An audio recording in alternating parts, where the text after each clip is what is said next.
بنگال والوں اگر برا نہیں مانے تو ایک بات عرض کروں ہاتھ جوڑ کے، مسجدوں کے 2-2 کروڑ کے مینار بنانے کی بجائے کوشش کرو کہ وہ 2-2 کروڑ غریبوں پہ خرچ کرو اور ان کو مضبوط کرو۔ اگر ہماری قوم 10 سال میں مضبوط ہو گئی تو 2 نہیں بلکہ 10 کروڑ کے مینار ہم بنا سکیں گے۔ اس لیے میری گزارش ہے جلسوں کے خرچے بھی کم کرو، شادیوں کے خرچے بھی کم کرو اور سب خرچے کم کر کے اپنی قوم کو مضبوط کرو۔ حضور علیہ السلام اسی لیے تشریف لائے تھے۔ تو دیندار بنو، مالدار بنو، اور نمبر 3 ایجوکیشن پہ بہت محنت کرو۔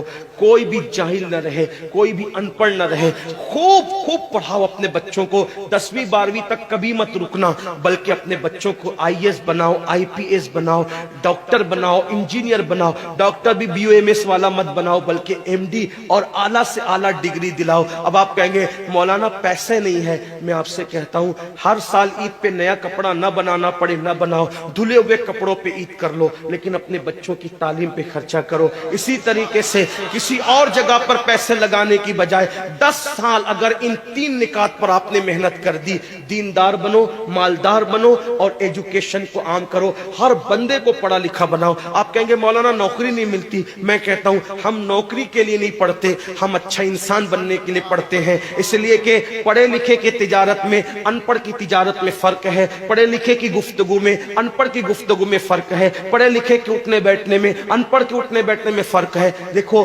آپ یہ نہیں کہتا ہوں کہ آپ سب ان پڑھو، لیکن ایک بات آپ سے کہتا ہوں محفل میں پڑھے لکھوں کا انداز اور ہوتا ہے، ان پڑھ لوگوں کا انداز اور ہوتا ہے۔ کھانے میں، پینے میں، اٹھنے میں، بیٹھنے میں تعلیم کو عام کرو، دنیا بھی پڑھاؤ، آخرت بھی پڑھاؤ۔ اپنے بچوں کو اتنا علم دو کہ وہ مسلمان رہے، سچے مسلمان رہے، اور اپنی بچیوں کو بھی اتنا علم دو سچی پکی مسلمان رہے، اور اسکول، کالج، یونیورسٹی میں اعلیٰ سے اعلیٰ تعلیم دلاؤ۔ اور یاد رکھنا غربت کا بہانہ مت بناؤ۔ بیٹیا کی شادی ہوتی ہے تو لاکھوں روپے کہاں سے آتے ہیں، اور آپ سے کہتا ہوں 8 گھنٹے محنت کرنے کی بجائے 16 گھنٹے محنت کرو، محنت میں پیچھے مت ہٹو، اپنے بچوں کو پڑھاؤ۔ صرف 10-12 سال ہندوستان کے تمام مسلمان محنت کر کے اپنے بچوں پہ محنت کر لیں، کوشش کر لیں، کاوش کر لیں، تو دیکھنا نقشہ بدل جائے گا۔ یہ بھی آپ سے کہتا ہوں، ایک بات کہتا ہوں، منع نہیں کر رہا ہوں، اگر مجھ سے غلطی ہو تو میرے علماء اصلاح کریں گے، آپ میری ذات کو دیکھ کے قبول نہیں کرنا۔ باپ کے چہلم پر 40 دیگ پکانے کی بجائے 1 دیگ پکاؤ، ان 40 دیگوں کا خرچہ بچا کر کسی بچے کی تعلیم پر اپنے باپ کے ایصال ثواب کے لیے خرچہ کر دو۔